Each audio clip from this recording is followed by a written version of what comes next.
Oh, hey Calvary, how are you guys doing? I was just writing right now, and writing's an interesting phenomenon in that you're able to take invisible thoughts and make them visible on the page. And this is not unlike what God does in three specific areas. First is the world. God's thoughts are made visible through his creation. So from the smallest of electrons to the biggest of whales and mountains, God's thoughts are made visible. So when I look at this cactus, I'm seeing God's thoughts made visible. The second way God's thoughts are made visible is through his word. When we read the Bible, God's thoughts are made visible. His plan of salvation, his rescue plan for the world is manifest in this. So invisible thoughts made visible. But the third way God's thoughts are made visible, and probably the most prominent and pronounced, is through his son, Jesus Christ.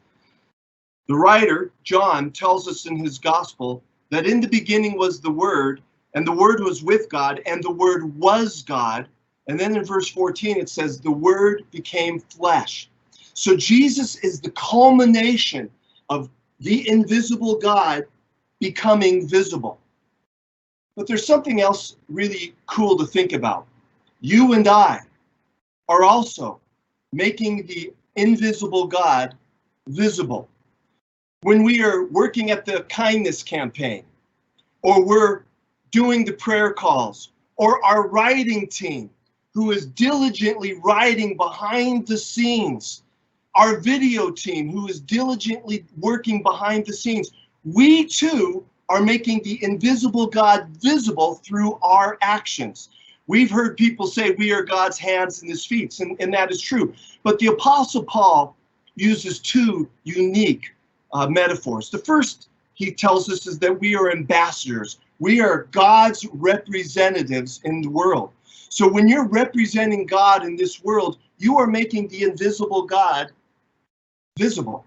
But the second, more poetic thing Paul tells us is that we are the fragrance of Christ. In 2 Corinthians 2:15, Paul tells us that. Another translation is the aroma of Christ. And Paul says, we are the fragrance or the aroma among those that are perishing and those that are being saved. And I think probably the most poetic translation out there is that we are the perfume among people. So folks, just remember, as you're serving the Lord today, making him visible in whatever way you are, that you are God's perfume among the people.